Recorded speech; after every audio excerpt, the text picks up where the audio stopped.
Welcome everybody to episode two of what. Welcome to the Swamp with Pierre. And today I want to go ahead and the first thing I want to get straight into it is I want to ask you to take us into your mind of making the Swamp. Kind of what is this album? Why does it need to come out? And how does it compare to like your discography now? Wow. It's a great question. I think in comparison of the discography, I think my discography is all over the place. I feel like as an artist, like figuring it out, like I noticed like the different genres that I was kind of playing with, even if it was just still rap, but like the alternative aspect to it. But with this album itself, it's like its own entity, and I love that. I love looking at like Tyler the Creator, like as an artist, where each like era of Tyler the Creator is like a different style of music, and it kind of feels like I'm kind of in that realm, but unintentionally. But other than that, the project itself was like it's interesting because it came from a dream that I had that really didn't make any sense like explaining the dream. But when I wrote out like what was happening and like illustrated it like in a photo, like it just something clicked, but it ended up kind of coming into the idea of like entering the false reality and then being delivered into okay. It's like the idea and the concept of, like, entering the false reality, but then being delivered into the truth, and I think that was such a interesting concept to initially start with, but then I ended up, like, taking this concept from one of the songs, Cage Flower, and I was in Atlanta, and I looked to my left, and there's, like, this flower bed with, like, a cage all over it, and, like, they do that for, like, the cars not to, like, mess up the flowers and everything, but when I saw that initially, I was like, "That's stupid, like, why would they put a cage over the flowers?" Like, why? But I ended up writing that down in my notes and my concept notes and ended up taking a record where it was the idea of like something beautiful trying to grow in an encapsulated environment. And so that kind of was the central theme of this project where this character or a Christian, if you want to take it into a biblical perspective, where this Christian enters the world and the world is influencing him. So the world represents the swamp, or the swamp represents the world, and the Christian represents me in this scenario. But, it's the idea of, like, this character entering the swamp and the chaos and the influences and these creatures that he's discovering, but there's also unity in that. And so, like, the record Camp is, like, the idea of unity. There's 7 other rappers on that, and so it's really cool to, like, implement each track in a different, unique way, and then seeing how that kinda always plays into that same overarching theme. And so building, like, this record itself was so interesting because it was like I wrote out song titles before even writing songs, and I was like, "I wanna start with this song called Firestarter." It's like the initial ground, and then it goes into Crocodile Dundee, which is like the world of Swamp, like, this is where you're getting into, and then yada, yada, yada, and then it ends on Red Flare, which is kind of like the escape plan of the Swamp, but it's kinda left for the listener's interpretation, and so I think that's such a cool thing. I'm a huge movie buff, so, like, kinda implementing a storyline into, like, this sonically has been such a cool experience because I just wanna, like, make, like, almost like a world you're transported into, and this is how it sounds sonically, you know? But that's kind of like the summary of how this was all created. It took 10 months in total. It was 8 months of, like, writing and recording, and then 2 months of just finalizing the production and, like, adding guitars or if I wanna do some sample chops, like, I was playing with this MPK-88, and I would take my own voice and start sampling chop it or sample chop it throughout the same record, and it just added a bunch of textures and a bunch of ear candy to it that I really, really love, and I'm very, very proud of because it took me as more of like someone who would just write, but also somebody who also produces now. And so being a producer and an artist at the same time and a writer at the same time is just being very hands-on with like this project in itself was like such a cool experience that I got to learn a lot and as well as kind of just this is me. This is like what you're hearing and it's coming from me, you know, like it's so cool. I remember seeing this on Instagram, but I think RG had posted this on his story, and it said "Don't release something until you have something to say," kinda thing, and it was funny because at the time, I was, like, releasing once a week just to kinda, like, build my discography and, like, really get my reps in, and so when I saw that, I was like, "Dang, he's kinda right, though," like, how creative can Christian how creative can a Christian be? That's the I guess that's almost like the tagline to it. Like how original how much are you willing to be creative for God in order to like make something that's unique in itself? Because I feel like Christian hip hop and Christian music in general can be like very repetitive in a sense of like same theme, same story being told, yada yada yada.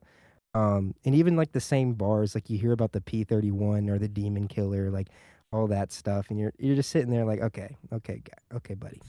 But taking originality and creativity and then implementing that into the faith during like in the process of it all being just sonically told, like I think that is such something that Christian artists should study.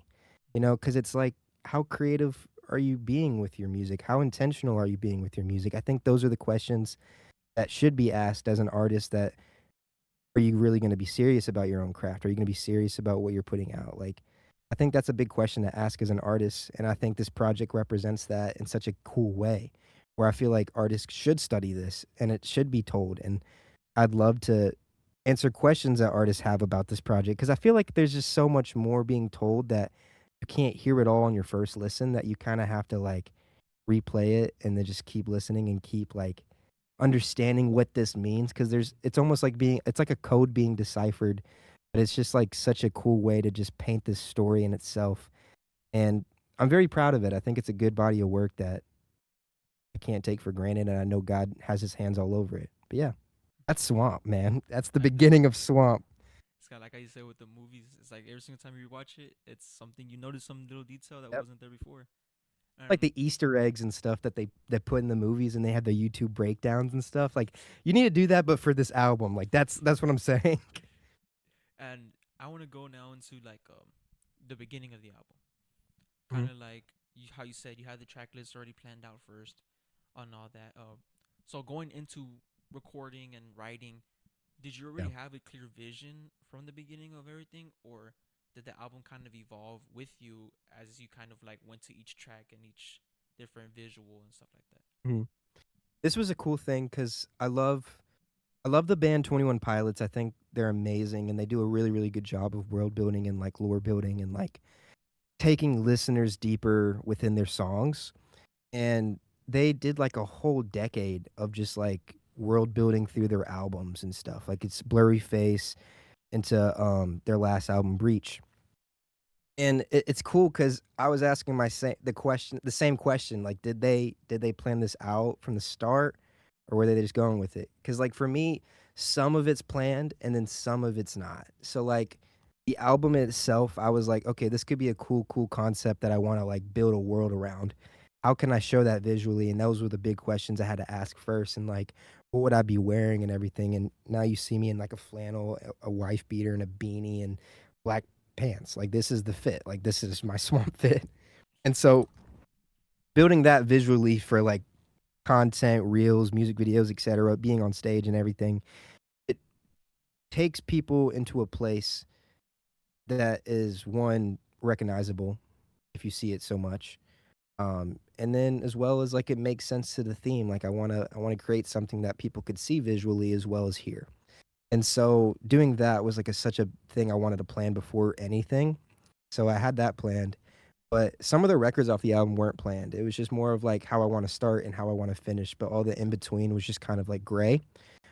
Just because like you have like your start and you have your finish. Like I feel like that's you have your problem and you have your solution. Like that's the you know that's like kind of like the basis to like a storyline in a sense.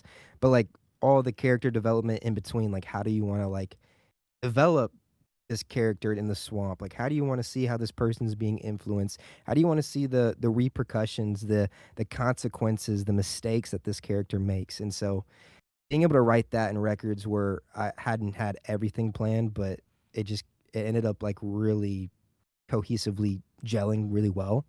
The record Echo off the album, like that wasn't planned at all. Like JJL brought that to me. After hearing Crocodile Dundee, he was a big fan of like the project and the vision that I had.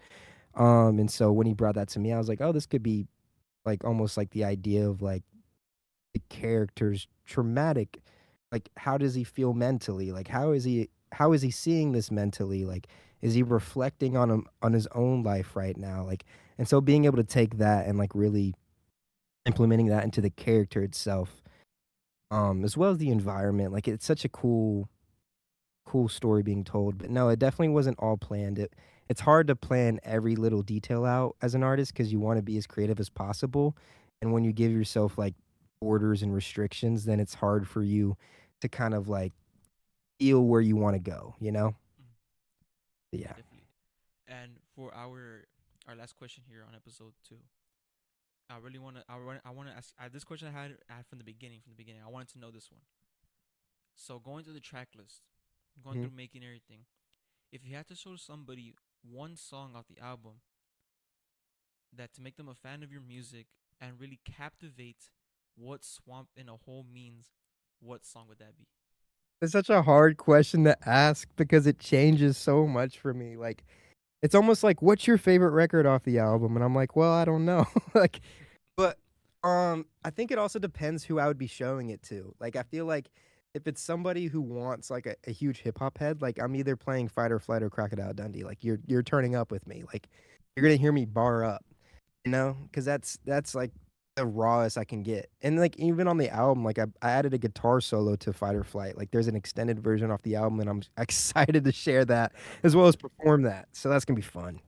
But if it was somebody who was, like, give me, like, a story, like, telling record, like, Cage Flower, like, is easily taking that because I think Mm-hmm. that represented and the way I was conveying those feelings into a visual aspect, like, I remember talking about, like, almost the idea of being underwater, but in the swamp, nothing's clear, so you can't see underwater.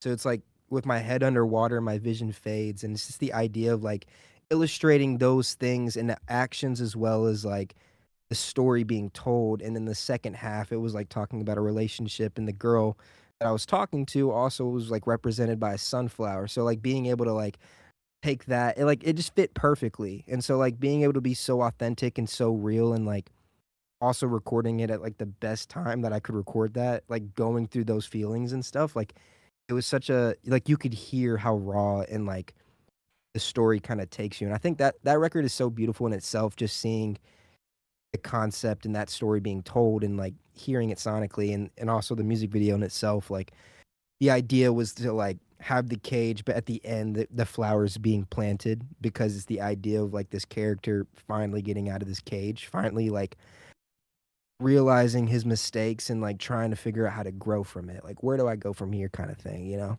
So, definitely, I would recommend those 3 songs, but I think it depends on who I would be showing it to, but I don't know, I could show Cage Flower to anybody, and I'd be proud of that. I Yeah. understand that. I know. Like I was watching this video the other day, and surprisingly, it was about cologne. This guy was saying he's like, everybody has their own scent to them. Like you can't pick one thing cologne to give to one person because I might like something and you might like the same one. But I love that it's all somebody likes what Yeah. they like. And Exactly, exactly. that is episode 2 of the Swamp here today. That is a quick dive in. What is a swamp and what can you expect for more? And we're gonna have our episode 3 next. Till next time. Tune in next time. Peace.